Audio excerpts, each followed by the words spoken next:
Muy buenas tardes, queridos hermanos. ¿Cómo están? ¿Cómo se encuentran? Bueno, espero que se encuentren muy bien con la ayuda del Eterno. Hoy estamos iniciando con un nuevo estudio, pero no solamente un nuevo estudio de la porción que nos corresponde esta semana, sino que nos encontramos con el estudio de un nuevo libro de la Torá.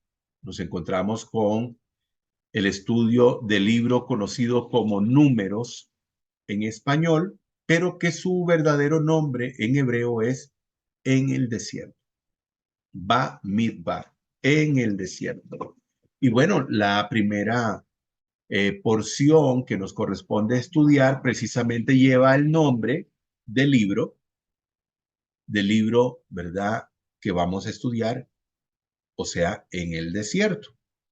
Así que hoy nos corresponde leer desde el capítulo 1 hasta el capítulo 4, verso 20. Como siempre lo hacemos, como ya es costumbre, vamos a ir al contexto de dónde venimos.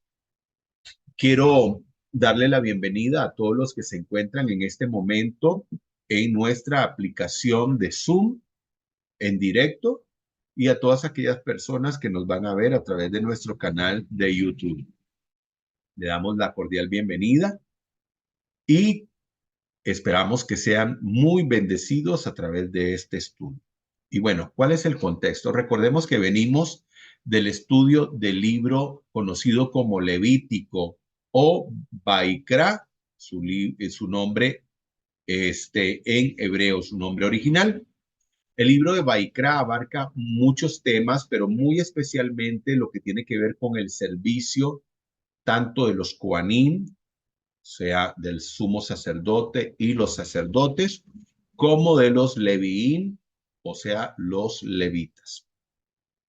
En los últimos capítulos que leímos, capítulo 26, verso 2 hasta el capítulo 27, vimos que el Todopoderoso nos hablaba de la importancia de la obediencia y sus consecuencias, y también de la desobediencia y las consecuencias. Pudimos ver en esos pasajes cómo el Todopoderoso le hablaba al pueblo de Israel y cómo les decía que fueran personas obedientes a su palabra y que si hacían lo contrario, pues iban a venir algunas situaciones, ¿verdad?, en contra de sus personas. El Todopoderoso anhelaba que las personas hicieran caso, ¿verdad?, a sus preceptos y sus mandamientos, que es lo mejor que podemos hacer. Y entonces habló con respecto a la obediencia y también al finalizar habló de cómo hacer un voto. Si alguien tenía el interés, el deseo de hacer un voto, de ofrecer algo de manera voluntaria al Todopoderoso, cuál iba a ser la forma de hacerlo. Entonces todo eso se habló al final del libro de Baikra, al final del libro de Levítico. Muy bien, vamos a ir entonces, queridos hermanos, a la lectura de el primer capítulo que nos corresponde el día de hoy del libro de Bamidbar, del libro de Números.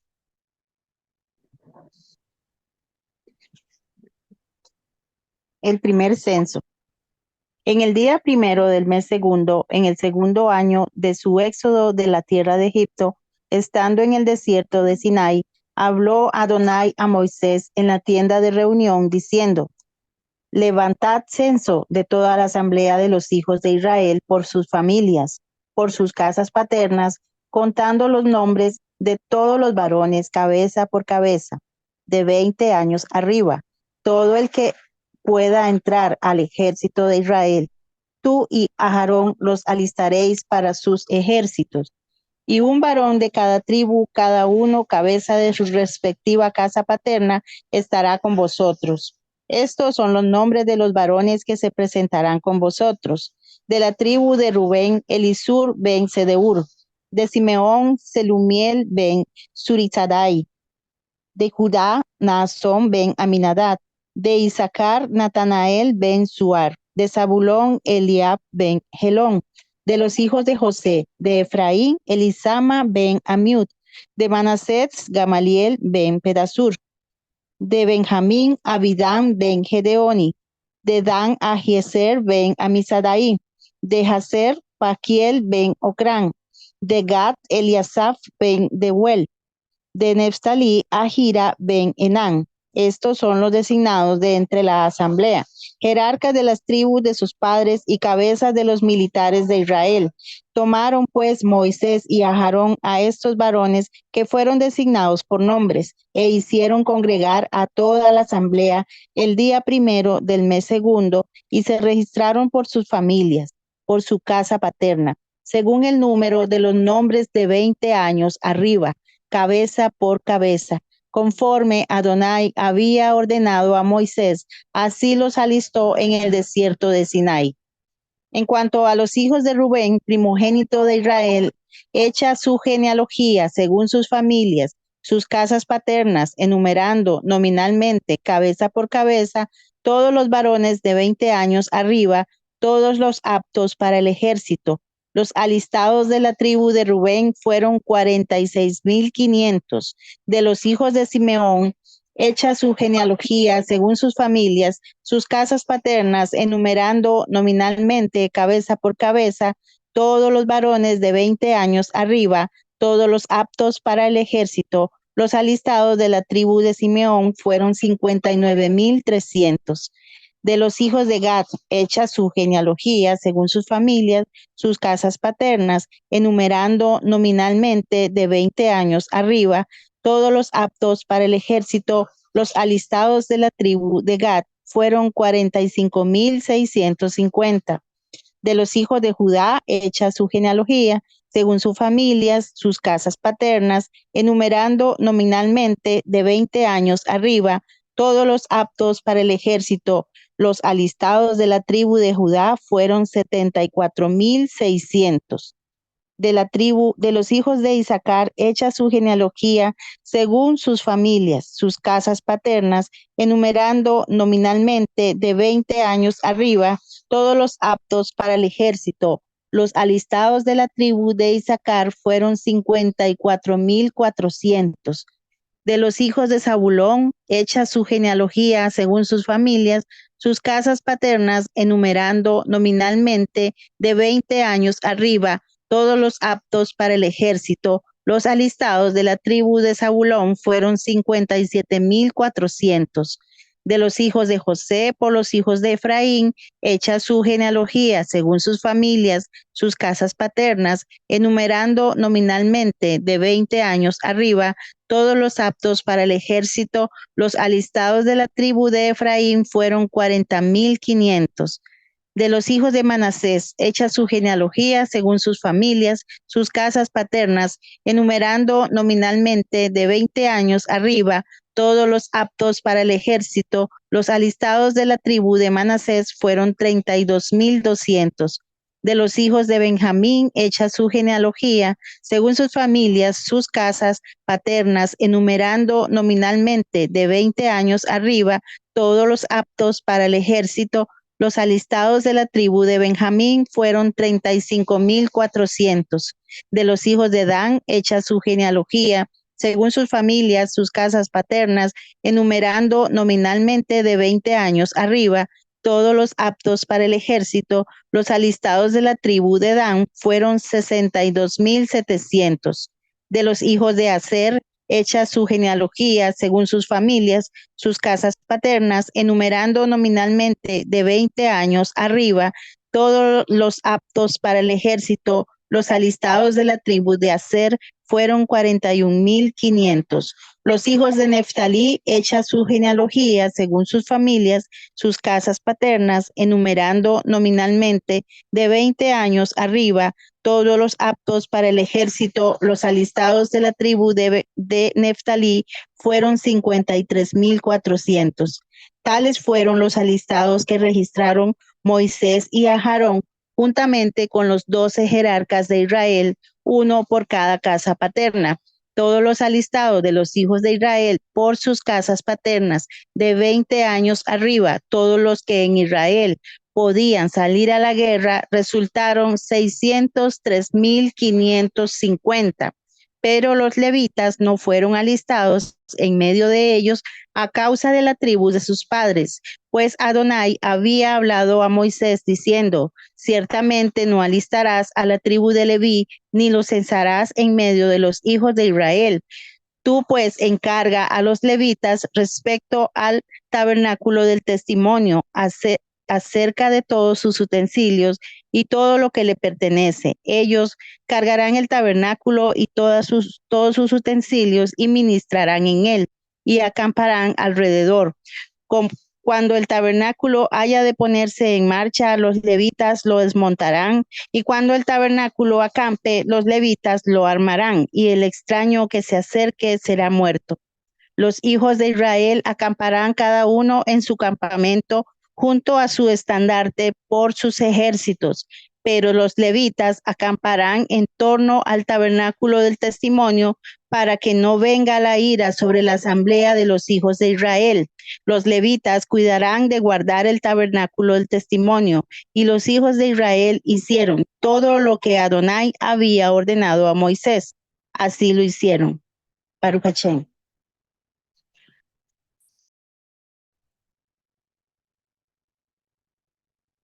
Amén. Baruch Hashem. Muy bien. Estábamos leyendo el capítulo 1.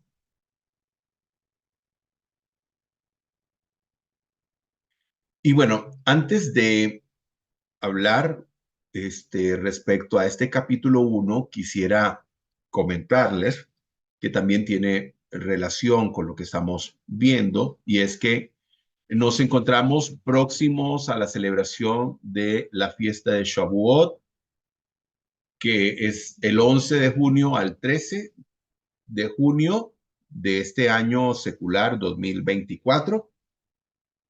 ¿Y que celebramos en Shavuot? Bueno, se celebra la entrega de la Torá, la entrega de la Torá en el monte Sinaí. Esto que vemos aquí es un contrato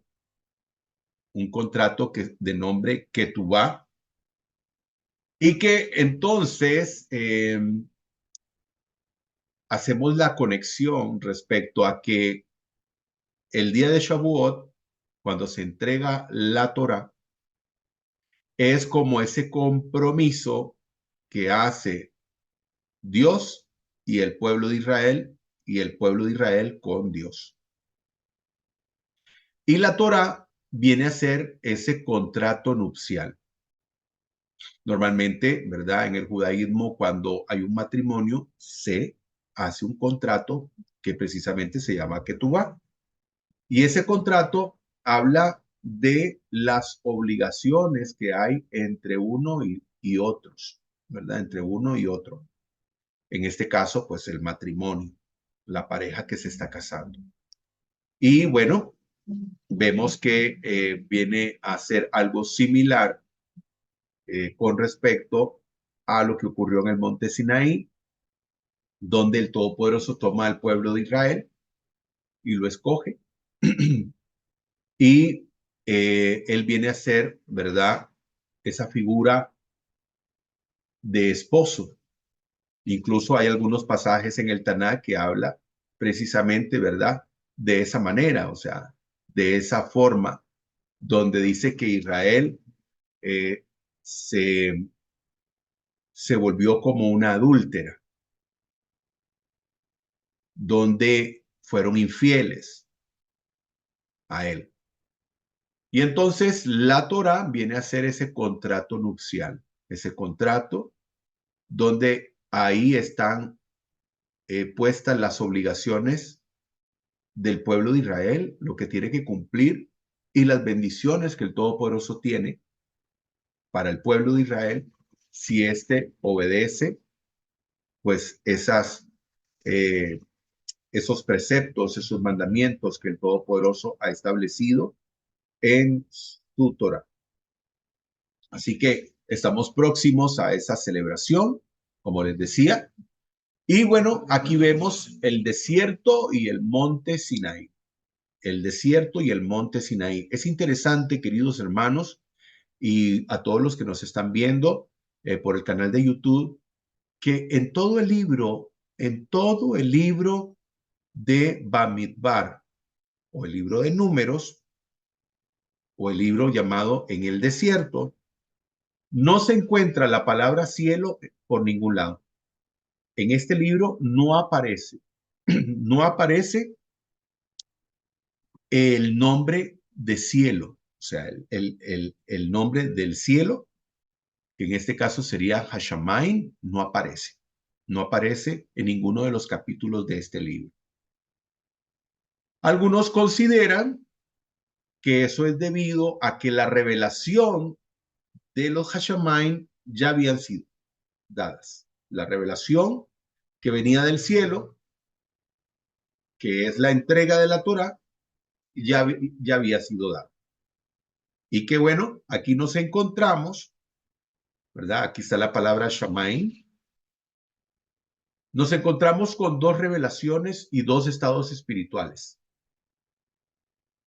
Tenemos el monte que representa a los Hashamain, ¿verdad? Que es la parte de arriba, el cielo. Y tenemos el desierto, que es la parte, ¿verdad? Donde se encontraba el pueblo de Israel.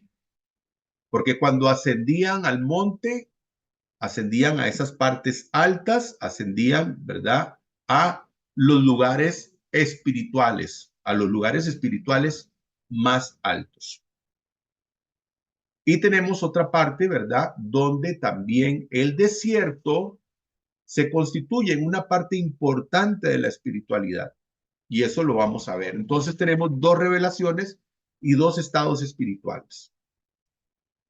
Tenemos una revelación que viene del cielo y una revelación que también se recibe en el desierto. Una revelación que se recibe en el desierto. Y hay dos estados espirituales. Dos estados espirituales que nos encontramos acá. Uno más elevado que el otro. Por supuesto. Uno más elevado que el otro. Así que vamos a hablar de eso casi que al finalizar, ¿verdad? La enseñanza.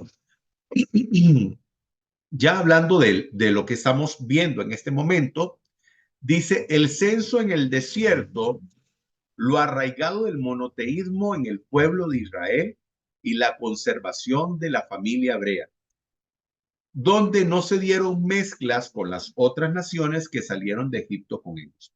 Sí, esto hubiera sido algo que en otra latitud o con otros pueblos se hubiera dado, donde empezando de abajo para arriba, hablo de la mezcla, donde el pueblo de Israel no se mezcló con las otras naciones, sino que se mantuvieron, digamos,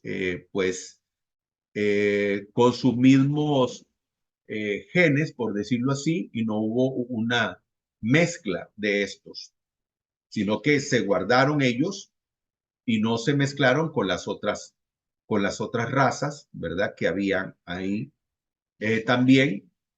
Y entonces se mantuvieron, podemos decir, pues, en su estado natural, o sea, del estado natural de ellos, o sea, de sus raíces, ¿verdad? Una de las cosas que vemos en el censo es el arraigo del monoteísmo del pueblo de Israel también. Y lo vamos a ver en una de las imágenes próximas, donde vamos a ver por qué lo decimos. Y como decimos, ¿verdad? Y el pueblo hebreo conservando su pureza. Y cuando hablo de su pureza, hablo, digamos, de que no se mezclaron con otras razas. No porque las otras razas sean impuras, no. No estamos hablando de eso, ni estamos hablando de una raza superior, sino que ellos se mantuvieron. ¿Por qué? Porque es muy importante que esto lo entienda usted que nos está viendo por YouTube y por supuesto los miembros de nuestra comunidad, que al haber una mezcla al haber un sincretismo, se desvirtúa el llamado de Israel, porque Israel tiene un llamado diferente al que tiene llamado las naciones.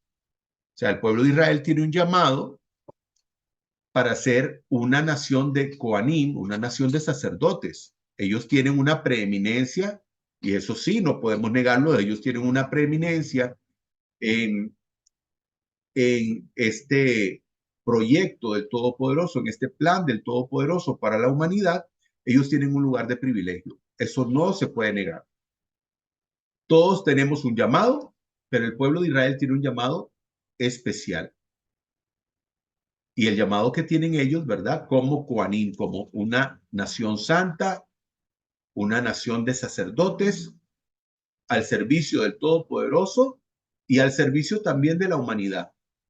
Al servicio de la humanidad, porque ellos son los que tienen que ser luz para los pueblos, luz para las naciones.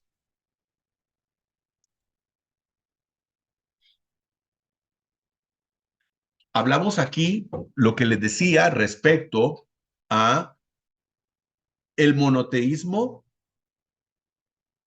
del pueblo de Israel. Tal vez para algunas personas monoteísmo. ¿Qué significa monoteísmo? Tal vez esa es una palabra que desconoce su significado. Cuando hablamos de monoteísmo, estamos hablando, digamos, de esta palabra que es una palabra compuesta y que es una palabra compuesta que dice mono, que significa uno, y teos, que significa Dios. Monoteísmo. Entonces, cuando hablamos de monoteísmo, estamos hablando de un Dios. Eso significa monoteísmo. Y cuando hablamos de que el pueblo de Israel estaba muy arraigado su monoteísmo, dentro de ellos lo vemos a través de qué? Podemos verlo a través de los nombres de estas personas que fueron censadas, que eran principales de cabezas de estas generaciones. Y por ejemplo, vemos en el verso 6 que se habla de Shelumiel o Selumiel en español. ¿Y qué es lo que significa Shelumiel? Significa paz y Dios. Paz y Dios significa Shelumiel.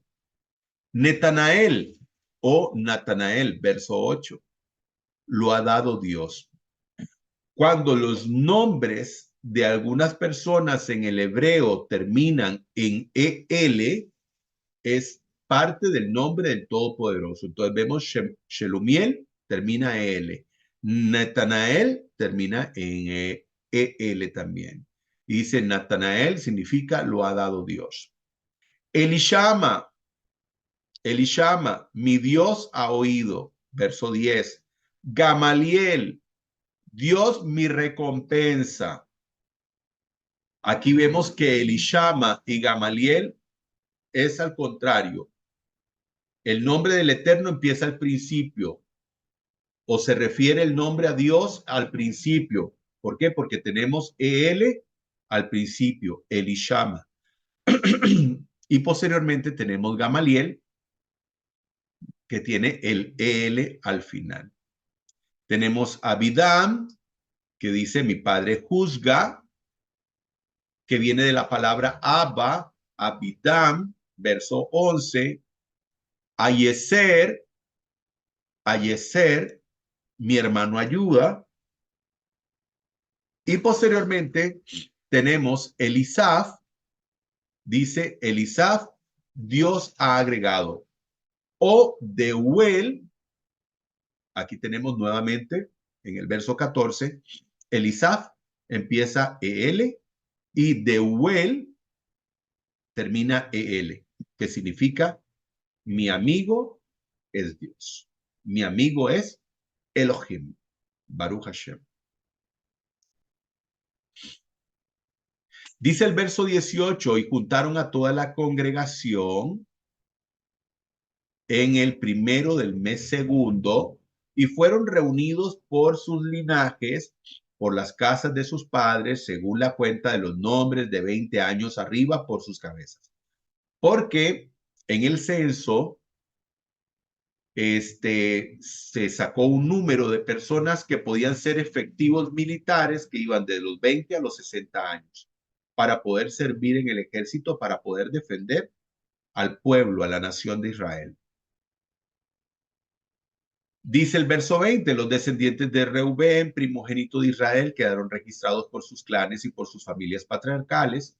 Según su genealogía, uno por uno fueron empadronados todos los varones mayores de 20 años que eran aptos para el servicio militar. Y dice el verso 23, y los contados de ellos de la tribu de Shimeón, 59,300. Y ahí vimos, ¿verdad?, los diferentes tipos de números. En el 24 dice, y los hijos de Gad, su progenie, según sus clanes, dice la enumeración de nombres de edad de 20 años para arriba, y al final dice fueron sus censados 45,650.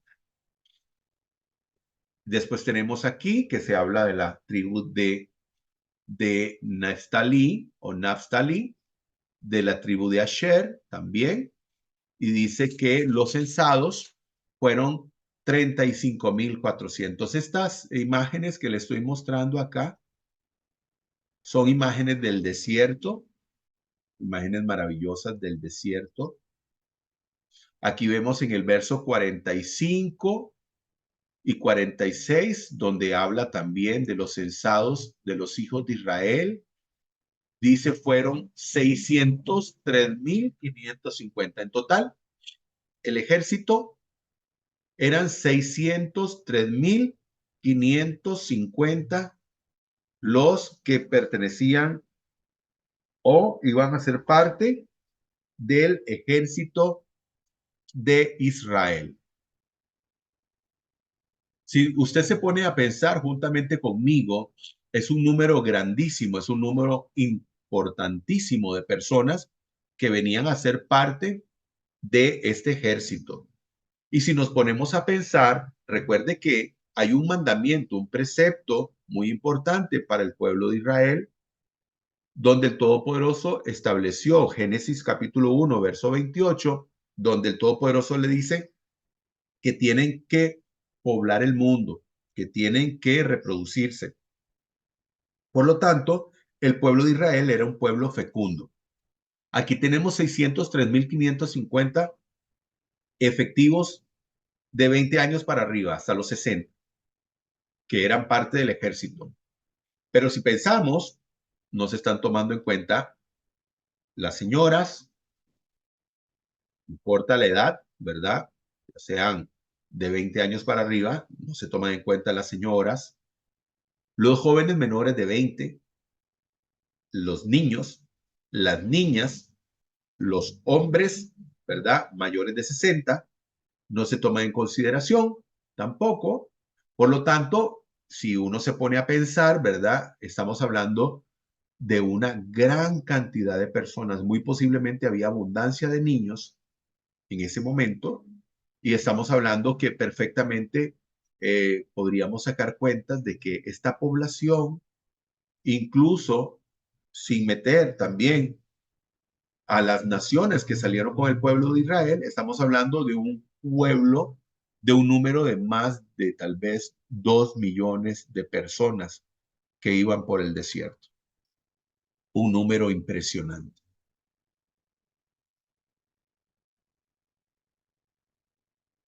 En el verso 49 dice, no pases revista a las tribus de Leví, ni hagas su padrón entre los demás israelitas. Alista tú mismo a los levitas para el servicio de la morada de testimonio, de sus utensilios y de todo lo relacionado con ello.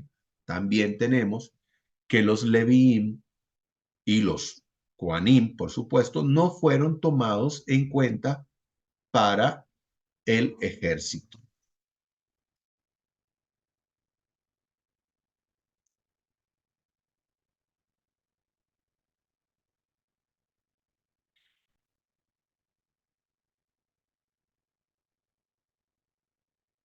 Aquí quiero hacer una mención respecto a esto. Dice el verso 53, pero los Leviín acamparán en derredor del Mishkan de testimonio para que no haya furor sobre la congregación de los hijos de Israel.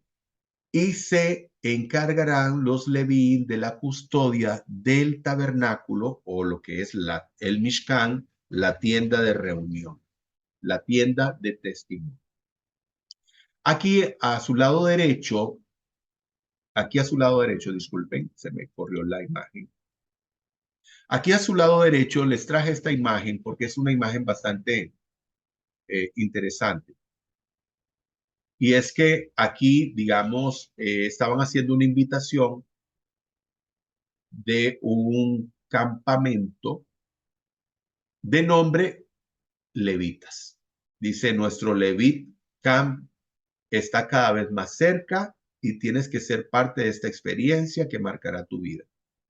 Y entonces habla de algunas personas que iban a ser los encargados de esa actividad y pusieron, ¿verdad? Ahí algunas formas de que las personas se podían inscribir a ese campamento.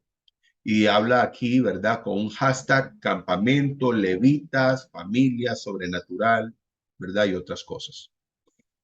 Y lo interesante, ¿verdad? El comentario que quiero hacer es que hay personas que hoy en día se hacen llamar a ellos levitas. Y ese es un gravísimo error porque los levitas tienen que ser descendientes de la tribu de Levita. No cualquier persona puede ser un levita, mucho menos un coanim, un sacerdote. Entonces, hay personas hoy en día con una perspectiva fuera de la perspectiva original y correcta, que es la perspectiva del pueblo de Israel, del pueblo judío, donde el Todopoderoso estableció quiénes son los coanim y quiénes son los levitas. Nadie puede ser sacerdote por ir a un seminario. No, primero tiene que ser descendiente de Aarón, Cohen, el sumo sacerdote, para poder ser sacerdote. Y para poder ser un levita, tienes que ser descendiente de Leví. Y esto no lo aprende alguien en un campamento. Esto alguien no lo adquiere por ir a un campamento, a un retiro o como quieren llamarle. Eso es falso. Eso es falso. Esto es una mentira que le hacen creer a la gente, y esto por causa de la ignorancia, de no escudriñar las escrituras, de no aprender desde la perspectiva correcta, que es la perspectiva del pueblo de Israel. Así que para aquellas personas que están viendo esto en nuestro canal de YouTube, ojalá, ¿verdad?, que puedan tener pues la sapiencia, la sabiduría, la inteligencia para no caer, ¿verdad?, en este tipo de cosas, y que por favor puedan instruirse en las Sagradas Escrituras, que por eso hacemos esto, para que usted pueda instruirse, para que usted pueda conocer la verdad y pueda conocer realmente qué es lo que Dios, el Eterno, el Dios uno y único, espera de usted. Muy bien, vamos a ir al capítulo número 2, a la lectura del capítulo número 2.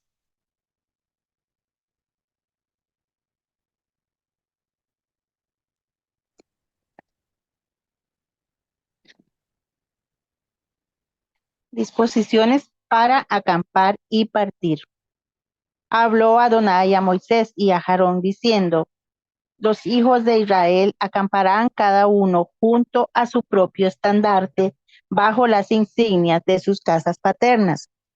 Dando frente a la tienda de reunión, acamparán en su derredor. Al oriente, hacia donde se levanta el sol, acamparán los del campamento de Judá por sus ejércitos, siendo el adalid de los hijos de Judá Naasón ben Aminadab. Su ejército, según sus alistados, es de 74,600. Junto a él acamparán los de la tribu de Isaacar, siendo el adalid de los hijos de Isaacar Natanael ben Suar. Su ejército, según sus alistados, es de 54,400. Y la tribu de Zabulón, siendo el adalid de los hijos de Zabulón, Eliab ben Helón, su ejército, según sus alistados, es de 57,400. El total de alistados del campamento de Judá es de 186,400 según sus ejércitos. Estos marcharán a la cabeza. Al sur estará el estandarte del campamento de Rubén por sus ejércitos, siendo el adalid de los hijos de Rubén, Elisur ben Sedeur. Su ejército, según sus alistados, es de 46,500. Junto a él acamparán los de la tribu de Simeón, siendo el adalid de los hijos de Simeón, Selumiel ben Surizadai. Su ejército, según sus alistados, es de 59,300. Y la tribu de Gad, siendo el adalid de los hijos de Gad, Eliasaf ben Rehuel, su ejército, según sus alistados, es de 45,650. El total de alistados del campamento de Rubén es de 151,450 según sus ejércitos. Ellos marcharán de segundos. Luego marchará la tienda de reunión y el campamento de los levitas en medio de los otros campamentos. Tal como acampan, así saldrán cada uno en su posición, estandarte por estandarte. El estandarte del campamento de Efraín por sus ejércitos estará al occidente, siendo el adalid de los hijos de Efraín, Elisama ben Amiud. Su ejército, según sus alistados, es de 40,500. Junto a él, la tribu de Manasés, siendo el adalid de los hijos de Manasés, Gamaliel ben Pedasur. Su ejército, según sus alistados, es de 32,200. Luego, la tribu de Benjamín, siendo el adalid de los hijos de Benjamín, Abidán ben Gedeoni, su ejército, según sus alistados, es de 35,400.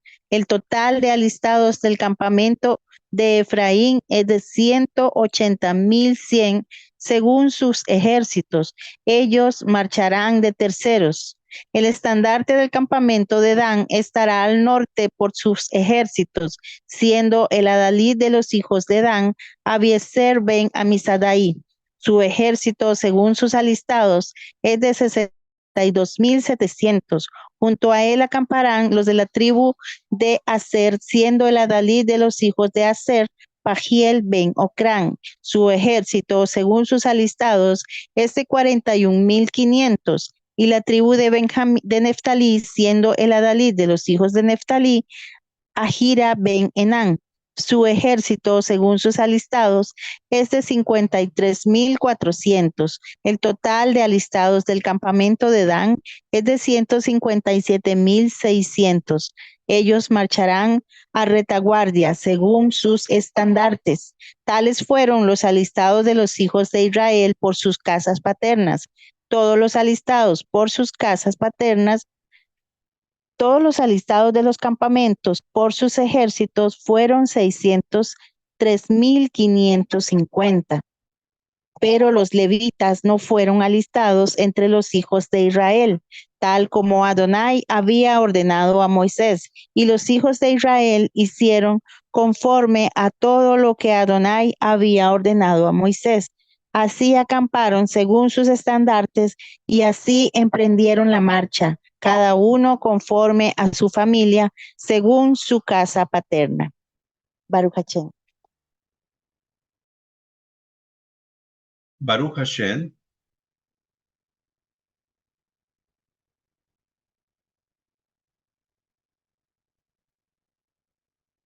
Muy bien.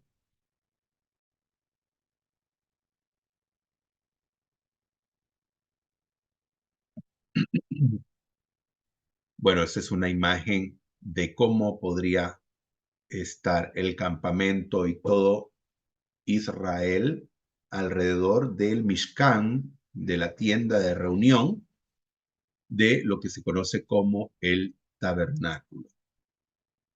Y esta es la posición donde podemos ver en esta imagen cómo estarían posicionados, por ejemplo, la tribu de Benjamín, de Menashe, Efraín, Naptalí, Asher, Dan, Reubén, Shimeón, Gad, Isahar, Zebulón y Yehudá. Y vemos acá, ¿verdad?, donde estaban en el interior, por ejemplo, Moisés, Aarón, sus hijos, los coatitas, los gersonitas y los merari, todos los que servían, ¿verdad? En el servicio de el Mishkan.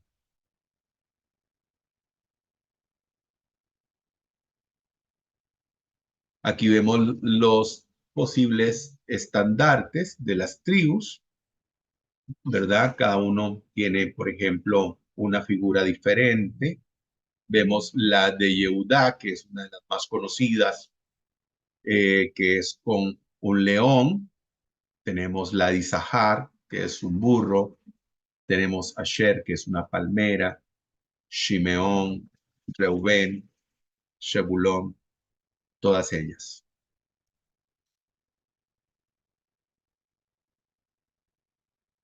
Y dice que todos los contados, y por eso aquí tenemos un león, dice, todos los contados en el campamento de Yehudá, dice 86,400 por sus ejércitos.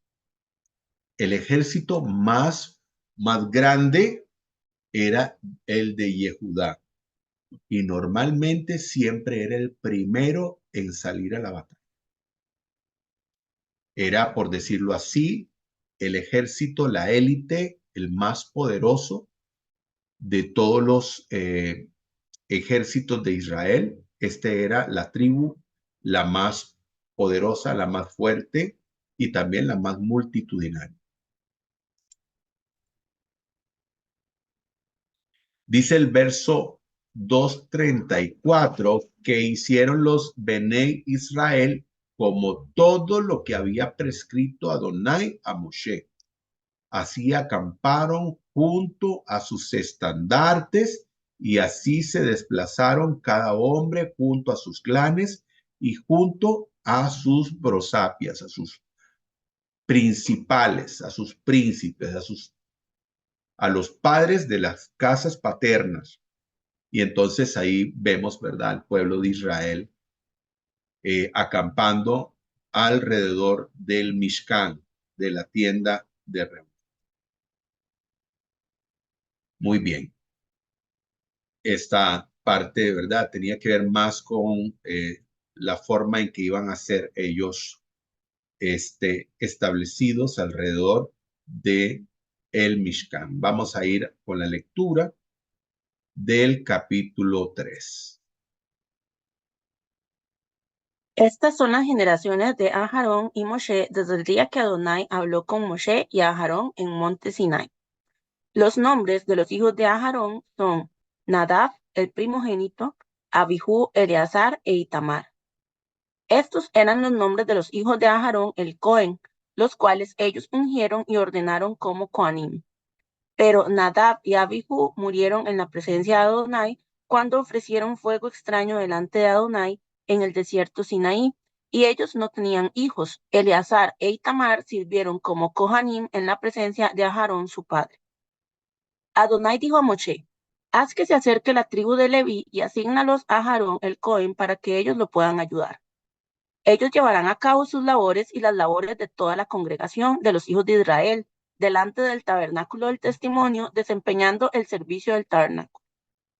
Ellos estarán a cargo de todo el mobiliario del tabernáculo del testimonio y llevarán a cabo todas las labores de los hijos de Israel referentes al servicio del tabernáculo. Asigna los Levín a Aarón y sus hijos. La responsabilidad primaria referente a los hijos de Israel es servirle a Aarón. Tú nombrarás a Aarón y sus hijos para desempeñar las labores de Kohanim. Cualquier otro que se incluya será puesto a muerte. Adonai dijo a Moshe: yo he tomado a los Levín de entre los hijos de Israel en lugar de todo primogénito varón que es primero de la matriz entre los hijos de Israel. Los Levín serán míos. Todos los primogénitos varones me pertenecen a mí, porque en el día que yo maté a todos los primogénitos varones en la tierra de Mizraim, yo separé para mí todos los primogénitos varones entre los hijos de Israel, ambos humanos y animales. Ellos son míos, yo soy Adonai. Adonai dijo a Moshe en el desierto de Sinai: toma un censo de la tribu de Leví por clanes y familias. Cuenta todo varón de un mes de nacido y mayor. Moshe los contó de la forma que Adonai había dicho, como él había ordenado. Los hombres de los hijos de Leví fueron Gersón, Kehat y Merari. Los nombres de los hijos de Gersón fueron Libni y Shimi. Ellos procrearon sus respectivos clanes. Asimismo, los hijos de Kehat, Amram, Yitzhar, Hebrón y Uziel, y los hijos de Merari, Mahli y Mushi. Estos procrearon los clanes de los Levim. Gersón procreó los clanes de Libni y Shimi. Estos eran los clanes de Gersón. De ellos, 7,500 varones de un mes de nacidos y mayores fueron contados. Los clanes de Gersón acamparon detrás del tabernáculo hacia el oeste. El jefe de los clanes de Gersón era Eliasaf, el hijo de Lael. Referente al tabernáculo del testimonio, los hijos de Gersón estarán a cargo de lo siguiente: el tabernáculo propio, las cubiertas internas y externas, la pantalla para la entrada del tabernáculo del testimonio, las cortinas para alrededor del patio, la pantalla para la entrada al patio que rodea el tabernáculo y el altar, y todos los accesorios y cuerdas para estos artículos y su mantenimiento. Kehat procreó los clanes de Amram, Yitzhar, Hebrón y Uziel. Estos eran los clanes de Kehat. De ellos, 8,600 varones de un mes de nacidos y mayores fueron contados. Ellos estaban a cargo del lugar Macón Kadosh. Los clanes de Kehat acamparán junto al tabernáculo hacia el sur. El jefe de los clanes de Kehat era Elisafán, el hijo de Uziel. Ellos eran responsables por el arca, la mesa, la menorá, los altares, los utensilios que los Kohanim usan cuando sirven en el lugar Macón Kadosh, la cortina y todo lo usado para el mantenimiento de estas cosas. Eleazar, el hijo de Aharón, el Cohen, era primero entre los jefes de los Levín y supervisaba a aquellos a cargo del lugar Macón Kadosh. Merari procreó los clanes de Mahli y Mushi. Estos eran los clanes de Merari. De ellos, 6,200 varones de un mes de nacidos y mayores fueron contados. El jefe de los clanes de Merari era Suriel, el hijo de Abiyahil. Ellos acamparon junto al tabernáculo hacia el norte. Al clan de Merari le fue asignada la responsabilidad por la estructura del tabernáculo, junto con sus travesaños, postes, bases y herrajes, junto con su mantenimiento. También los postes del patio en derredor con sus bases, estacas de la tienda y cuerdas. Aquellos que acamparán delante del tabernáculo del testimonio en el este hacia la salida del sol eran Moshe, Aharón y sus hijos que estaban a cargo del lugar Kashon, del lugar Macón Kadosh. Ellos llevaban a cabo su responsabilidad en nombre de los hijos de Israel y cualquier otro que se incluyera así sería puesto a muerte. El número total de Levim, los cuales Moshe y Aharón contaron por sus clanes, todos los varones de un mes de nacidos y mayores eran 22,000. Adonai dijo a Moshe: registra todos los varones primogénitos de los hijos de Israel de un mes de nacidos y mayores, y determina cuántos hay. Entonces tomarás a los Levim para mí, Adonai, en lugar de todos los primogénitos entre los hijos de Israel, y el ganado de los Levim en lugar de los primogénitos del ganado perteneciente a los hijos de Israel. Moshe contó como Adonai le había ordenado todos los primogénitos entre los hijos de Israel. El número total de los varones primogénitos registrados de un mes de nacidos y mayores de aquellos fueron contados eran 22,273. Adonai le dijo a Moshe: toma los Levim en lugar de todos los primogénitos entre los hijos de Israel y el ganado de los Levim en lugar de su ganado. Los Levim me pertenecerán a mí, Adonai, puesto que hay 273 más varones primogénitos de Israel que los varones de los Levim para redimirlos.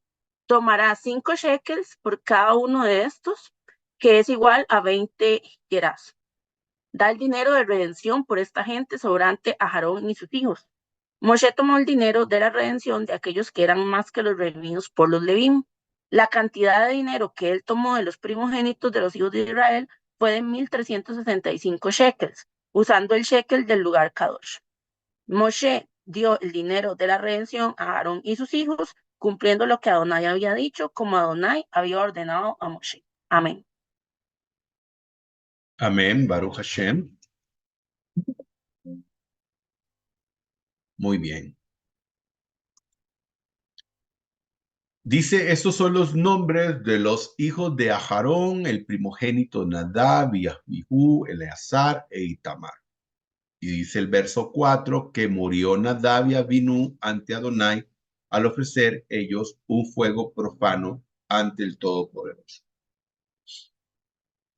Bueno, aquí les estoy mostrando al lado derecho de su pantalla unas personas que están ahí con sus talit, con sus mantos de oración, y ellos son Kohanim, son sacerdotes, no se le ven sus rostros, pero ellos son sacerdotes y lo que están haciendo ahí es la Birkat Kohanim, que es la oración sacerdotal que ellos están declarando sobre los reunidos en esa sinagoga, en ese lugar. Y entonces, bueno, tal vez algunos dirán o se preguntarán más bien por qué había muerto Nadab y Abijú. La situación de ellos ocurre cuando ellos toman sus incensarios y tomaron un fuego que aparentemente no era un fuego que venía del altar, sino otro fuego, y ellos presentaron un incienso que el Todopoderoso no demandó, que no solicitó, aparte de usar un fuego extraño, un fuego profano, como dice aquí, y ellos presentaron ese fuego y bueno, unas lenguas de fuego les quitaron la vida.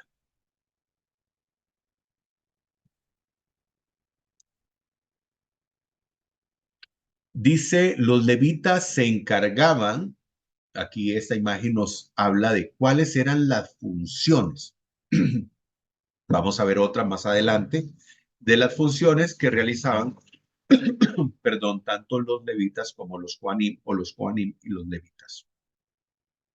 Los levitas se encargaban del cuidado del Mishkan y del ministerio en los aspectos externos, mientras que los sacerdotes oficiaban el culto ceremonial.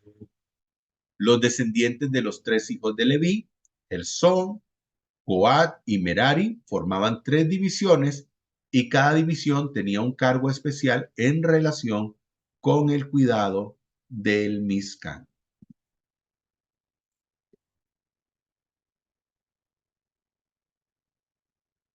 Dice el verso 6 acerca de la tribu de Leví, y habrás de asignarle a Aarón el sacerdote, y ellos prestarán su servicio ante él. Los levitas tenían varias funciones y eran un servicio que daban en el Mishkan, posteriormente en el Beit HaMikdash, en el Sagrado Templo, y habían diferentes divisiones en los levitas de cosas que ellos hacían en apoyo al servicio del Mishkan y posteriormente del Sagrado Templo, en conjunto con los Kohanim, en conjunto con los sacerdotes. Aquí tenemos el verso 10 de este capítulo que hemos leído y dice, y constituirás a Aarón y a sus hijos para que guarden su sacerdocio. Bueno, hay que dejar muy claro esto y quiero enfatizarlo sobre todo para las personas que nos ven por primera vez. Solo existe un sacerdocio. No existe dos sacerdocios, tres sacerdocios, solo existe un sacerdocio. Si estamos hablando de que alguien va a servir al Dios uno y único como Kohanim, como sacerdote, estamos hablando que tiene que ser un descendiente de Aarón, descendiente de Aarón Cohen, descendiente de Aarón, el sumo sacerdote. Nadie puede pretender servir como sacerdote delante del Creador si no es descendiente de Aarón. No puede alguien ser sacerdote con el hecho de ir a un seminario, de ir a una escuela, de ir a un colegio de sacerdotes y ser sacerdotes sin ser descendientes de Aarón. No, eso es imposible. Así que si usted escucha de sacerdotes que no son descendientes de Aarón y que son sacerdotes porque fueron a un seminario y ahí los establecieron como sacerdotes, déjeme decirle que eso es un fraude y es una mentira. Podrán servir a cualquiera menos al Dios Todopoderoso. Podrán servir a cualquiera menos al Dios uno y único. Y está establecido que si, por ejemplo, una de estas personas que no son descendientes de Aarón, de alguna forma se hubiera presentado al Makon Kadosh, al lugar santo, y hubiera tocado cualquier cosa santa, sin ser parte del servicio, ya sea levita o arónico, o sea, descendiente de Aarón, esta persona hubiese muerto en la presencia del Todopoderoso. Así que quede claro, no existen sacerdotes que no sean descendientes de Aarón.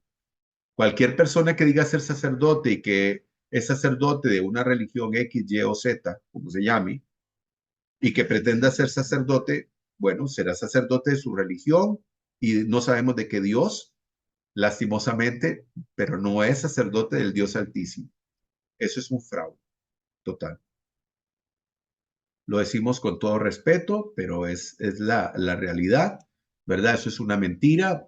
Si hay alguna persona que ha creído, ¿verdad? Que la persona o su líder espiritual al que él llama sacerdote es realmente sacerdote, déjeme decirle que no es sacerdote.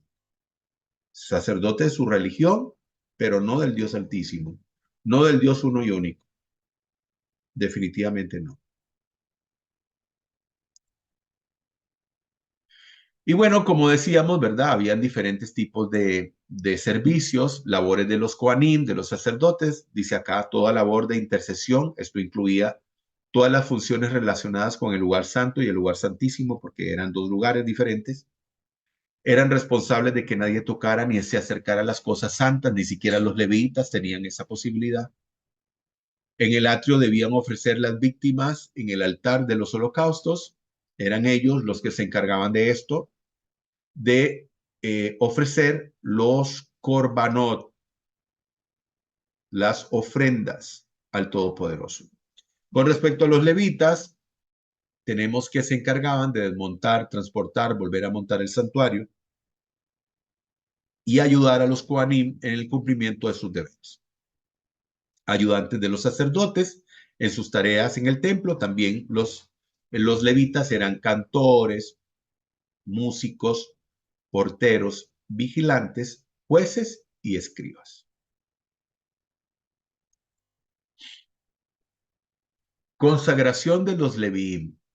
Y tal vez usted ve estas criaturitas acá y usted dice que qué ternura, qué bellos. Sí, definitivamente se ven tiernos, se ven bellos, pero no solamente eso. Si usted quiere ver un descendiente de la tribu de Leví, esos bebés, esos niños preciosos que usted ve ahí, son descendientes de Leví.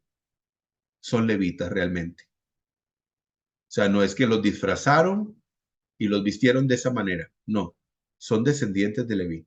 Son de la tribu de Leví. O sea, que esas criaturitas cuando sean grandes y el Beit HaMikdash, el sagrado templo, esté ya construido, esas criaturitas podrán servir en el sagrado templo. Aquí tenemos otra fotografía preciosa de estas criaturas, de estos Leví pequeñitos. Y ahora, ¿cuál fue el mérito? ¿Cuál fue el mérito? Aquí tenemos también, estos son fotografías reales de levitas. Aquí vemos estos jóvenes que están tocando esas trompetas, porque los levitas tocaban trompetas también en el Beit HaMikdash y en el Mizkan, en la tienda de reunión. Pues estos también son levitas. Todos los que usted ve en esta imagen son levitas. Ahora, ¿por qué fueron ellos escogidos? Bueno, vamos a recordar lo que pasó en Éxodo, capítulo 32, verso 26. Dice, se puso de pie Moshe en la puerta del campamento y dijo, quien está con Adonai, que venga hacia mí. Y se reunieron en torno de él todos los levitas. ¿Qué pasó? Esto es el episodio lamentable de el becerro de oro. Y dice el verso 28, que hicieron los hijos de Leví conforme a la palabra de Moshe, y cayó del pueblo en aquel día como 3,000 hombres. Los levitas no se contaminaron, ellos no participaron de esta situación de la idolatría, la abodazara que se cometió cuando se construyó el becerro de oro. Estas imágenes también son reales, ¿ok? Estas imágenes también son reales.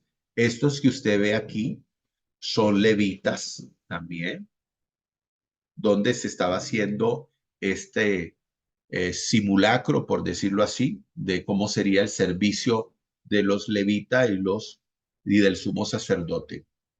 Y entonces dice el verso 15, cuenta los hijos de Leví según sus padres, sus patriarcas, sus principales, y según sus familias, todo varón de un mes para arriba.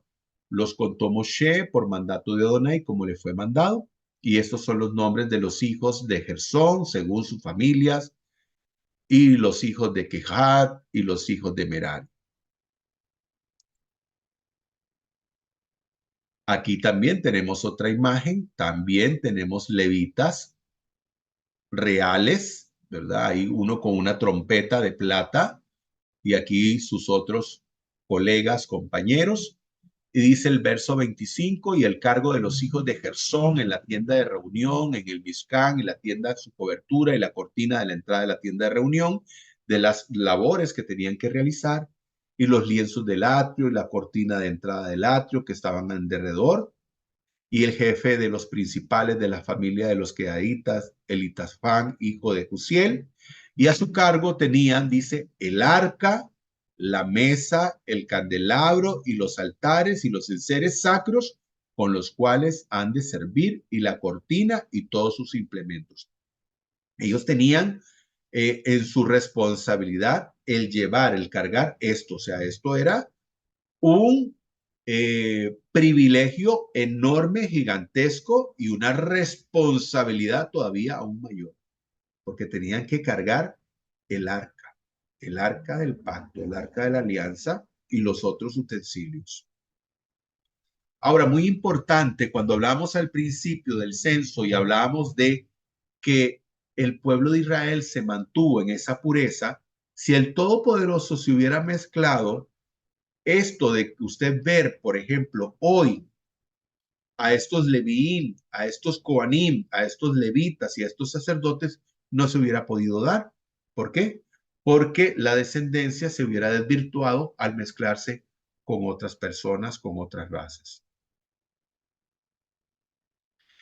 Y en el verso 45 dice, toma los levín en sustitución de todo primogénito de los hijos de Israel y el ganado de los levín en sustitución de su ganado, y habrán de ser para mí los levín, porque yo soy Adonai. Los levitas se convirtieron en parte del tesoro del Todopoderoso. Aquí vemos, ¿verdad?, el encendido de un altar y vemos también a los Koanim haciendo este servicio. Y el verso 51 dice, y dio Moshe la plata de los redimidos a Aarón y a sus hijos por mandato de Adonai, como había prescrito Adonai a Moshe. Baruch Hashem. Muy bien, vamos al capítulo 4, los últimos versos del 1 al 20. Baruch Hashem.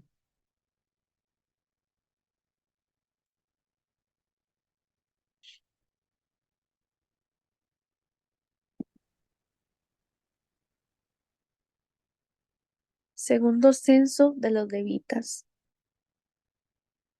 Habló Adonai a Moisés y a Aarón diciendo: Levanta un censo a los hijos de Coat entre los hijos de Leví, según sus familias y sus casas paternas.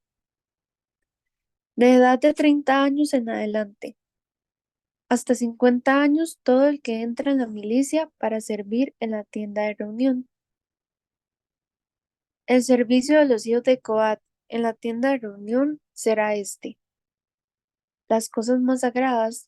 Cuando el campamento se traslade, entrará Aarón y sus hijos y descolgarán el velo de separación, con que cubrirán el arca del testimonio. Sobre ella pondrán la cubierta de piel de tejón. y extendiendo encima un paño todo de azul. Le colocarán sus varas. También sobre la mesa de proposición extenderán un paño de azul, y pondrán sobre ella las fuentes, las cazoletas, las tazas y las copas de libación. El pan perpetuo quedará encima. Sobre estas cosas extenderán luego un paño de escarlata y lo taparán con una cubierta de piel de tejón, y le colocarán sus varas. Después tomarán un paño de azul y cubrirán el candelabro de alumbrado, y sus lámparas, sus despabiladeras, sus platillos y todos los recipientes de aceite con los que se les da servicio. Y lo envolverán con todos sus utensilios en una cubierta de piel de tejón. Poniéndolo sobre parihuelas, extenderán asimismo sobre el altar de oro un paño de azul. Lo cubrirán con una cubierta de piel de tejón y le colocarán sus varas, y tomarán todos los utensilios del servicio con los cuales ministran en el santuario, y los envolverán en un paño de azul, cubriéndolos con una cubierta de piel de tejón, y los pondrán sobre unas parihuelas. Después quitarán la ceniza del altar y extenderán sobre él un paño de púrpura, y pondrán sobre él todos sus utensilios con los cuales ministran: braseros, garfios, paletas y tazones. Todos los instrumentos del altar, y extenderán sobre él una cubierta de piel de tejón, y le colocarán sus varas. Cuando Aarón y sus hijos hayan terminado de cubrir los objetos sagrados con todos los utensilios del santuario, al moverse al campamento, entonces vendrán los hijos de Coat para transportarlos, pero no tocarán el santuario, pues morirían. Estas son las cosas de la tienda de reunión, que transportarán los hijos de Coat. Y Eleazar, hijo del sacerdote Aarón, está encargado del aceite del alumbrado, del incienso aromático, de la ofrenda vegetal permanente y del aceite de la unción. Estará encargado de todo el tabernáculo y de todo lo que hay en él, del santuario y sus utensilios. Y habló Adonai a Moisés y a Aarón diciendo: No permitáis que la tribu de las familias de los coatitas sea exterminada de entre los levitas. Esto habéis de hacer con ellos para que vivan y no mueran. Cuando se acerquen a los objetos santísimos, Aarón y sus hijos entrarán y asignarán a cada uno su servicio y su transporte. Pero no entrarán ni por un momento para mirar los objetos sagrados para que no mueran. Amén. Baruch Hashem.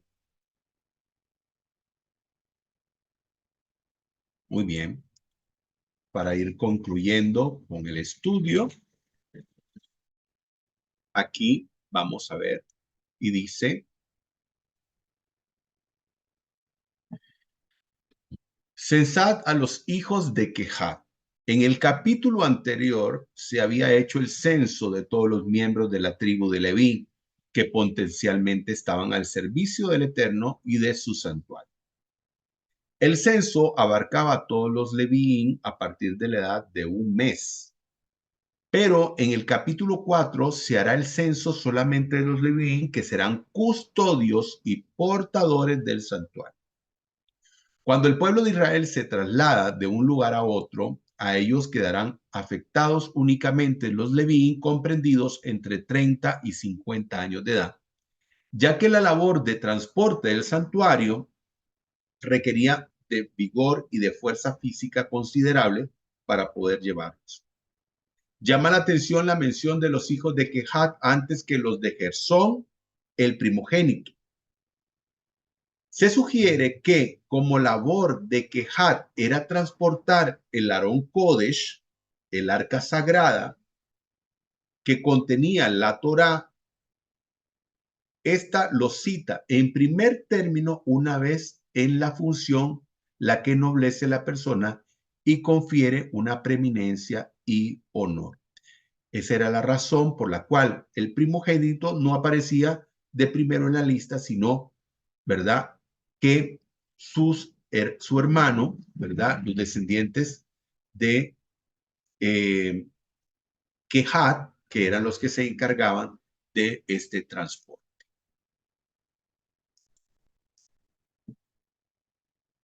Y bueno, aquí podemos ver parte de los utensilios que eran utilizados,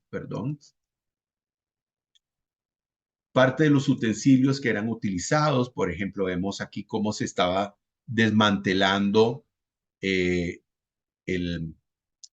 la tienda de reunión, donde se tomaban, ¿verdad?, todos los lienzos que formaban parte del techo. Vemos cómo cubrían aquí el arca del pacto con este manto de azul. Vemos acá utensilios como el arca del pacto, la mesa de los panes de la preposición, el ketoret, donde se ponía el incienso. Vemos aquí la menorá, el altar, parte de los utensilios, y también vemos a uno ahí con una arpa, que era uno de los cantores posiblemente. En el verso 12 dice, y habrán de tomar todos los enseres del servicio con los cuales se sirven en el santuario y los colocarán en un ropaje de púrpura violácea y los recubrirán con una cobertura de piel de tahash y lo portarán sobre una pértiga. Ellos no podían tocar los utensilios con las manos. Tenían que ser cubiertos primero y ya después tomarlos con esa cubierta que les ponían encima. No podían tocarlos directamente. Y dice el verso 20 y último, no entrarán para ver cuando se cubrieran las cosas santas, porque si no, morirían. Baruch Hashem. Muy bien. Bueno, para ir terminando, queridos hermanos, aquí les tengo yo, ¿verdad? Este mapa donde vemos la travesía que tuvo que realizar por el desierto el pueblo de Israel. En la tierra de Canaán era cuestión de días para poder llegar a ella. Si vemos donde ellos salen del nido y hubieran tomado en línea recta, ¿verdad? Acá hubieran llegado a la tierra de Canaán, a la tierra prometida. Pero por causa de que vagaron durante 40 años en el desierto, tuvieron que hacer una travesía, ¿verdad?, enorme para poder llegar a la tierra prometida. Como podemos ver aquí el mapa, ¿verdad? Aquí tenemos la ruta tradicional del Éxodo.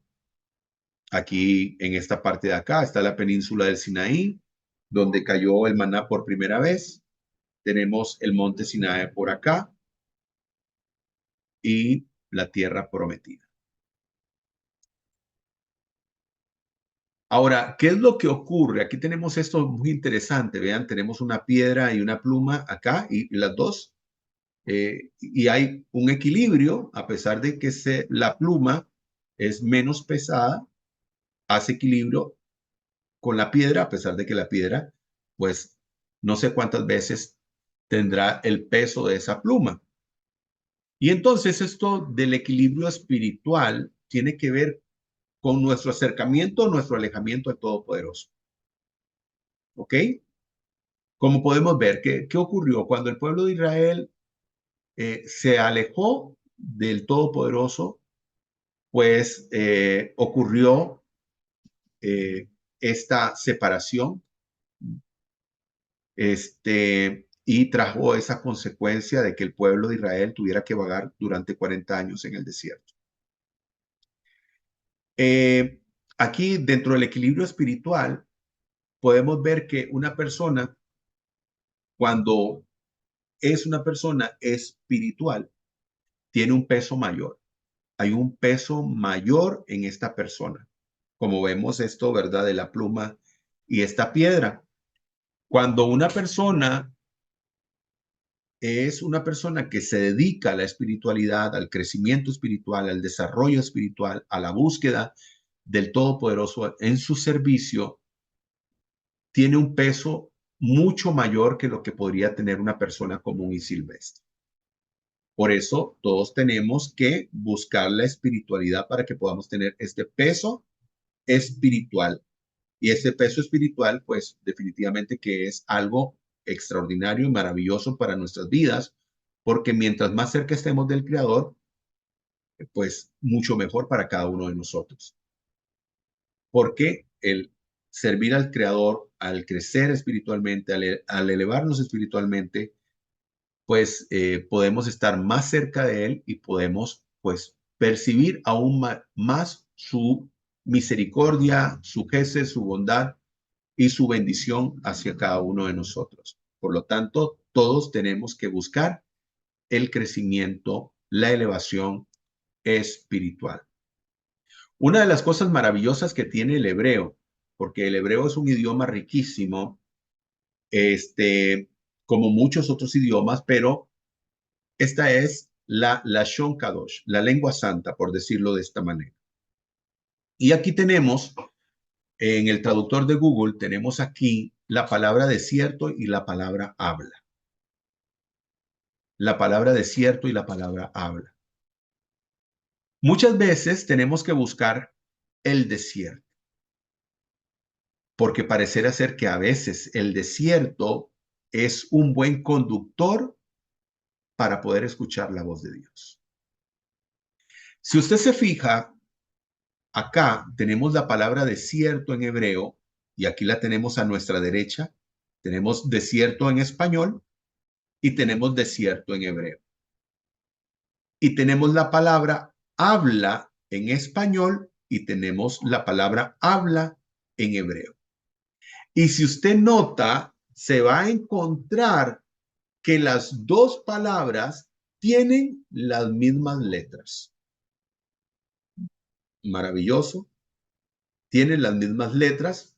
Claro que tienen unas letras que se llaman nikud, unos puntos que son lo que conocemos como las vocales, porque el hebreo solamente tiene consonantes. Entonces, estos signos de puntuación o nikud, dependiendo del que lleve una de estas letras, entonces eso se convierte en una vocal y entonces así usted va a poder pronunciar esa palabra. Pero aquí lo interesante es que tenemos las dos palabras compuestas con las mismas consonantes. Y tenemos la palabra desierto y la palabra habla. Entonces, esto lo que nos viene a decir es que muchas veces para poder escuchar la voz de Dios, tenemos que ir al desierto. Y aquí tengo la traducción de la palabra desierto. Dice, la palabra desierto proviene del latín desertus, que significa abandonado o desierto. Que también significa olvidar o abandonar. Entonces, ¿qué es lo que ocurre? Lo que ocurre es que hoy el Todopoderoso nos hace una invitación para ir al desierto. ¿Para qué? Para que podamos olvidar y abandonar todas aquellas cosas negativas que no nos permiten crecer espiritualmente. En este caso, por ejemplo, usted que nunca ha estudiado las escrituras desde la perspectiva original, desde la perspectiva del pueblo de Israel, desde la perspectiva del pueblo judío, y se encuentra con este tipo de cosas, el Todopoderoso lo invita a usted a olvidar y abandonar todas aquellas cosas que usted ha aprendido mal. Y le da la posibilidad de que usted pueda escuchar su voz. Para poder traer usted esa revelación y esta verdad de la palabra del Todopoderoso, de la Emet, usted tiene que abandonar todo lo que había aprendido, todo aquello que había aprendido de manera errónea e incorrecta. Tiene que abandonar, olvidar todo eso para permitir que Dios le traiga su palabra. Y su palabra es la Torá. La Torá, conocido como el Pentateuco o los 5 libros de la Torá. Muy bien. Y para ir concluyendo, queridos hermanos, aquí vamos a hacer algo muy diferente de lo que hacemos normalmente con respecto a las conclusiones. Y tenemos aquí ¿qué es lo más importante en nuestra vida? Preguntamos, ¿qué es lo más importante en nuestra vida? Pregunta, ¿lo que vivimos en el pasado? ¿Dónde me encuentro ahora? ¿O hacia dónde voy hoy en día? Interesantes preguntas. Y bueno, ¿qué es lo más importante en nuestra vida? Lo que vivimos en el pasado. Es muy importante lo que vivimos en el pasado. Egipto, la esclavitud, el pecado. Es importante que nunca olvides de dónde vienes para que nunca regreses ahí. Número 2, ¿dónde me encuentro ahora? El Sinaí. Nos encontramos en el Sinaí, recibiendo la palabra del Todopoderoso, recibiendo la instrucción del Todopoderoso, la Torá, que representa el Sinaí, donde fue entregada, los lugares más elevados, más espirituales. Entonces, eso es donde nos encontramos hoy en día. ¿Hacia dónde vamos? A Canaán, a la tierra prometida, para poder disfrutar del mundo venidero. Eso es lo más importante en nuestra vida el día de hoy. ¿Y qué significa Torá? Torá significa dar en el blanco, pero también es llegar a la meta. Y ese es el deseo y el anhelo que tenemos todos nosotros, ¿verdad? Baruch Hashem. Agradecemos al Santo y Bendito por esta preciosa oportunidad que nos dio de poder escudriñar su palabra y que podamos, ¿verdad? Juntos poder caminar en dirección a la tierra prometida, al mundo venidero. Desearles, ¿verdad? A todos ustedes una excelente semana, Shavua Tov. Como dice esta imagen, hoy es un día para dar el primer paso hacia una semana productiva y significativa. Solo tienes que ir con todo lo que tienes para poder sobresalir.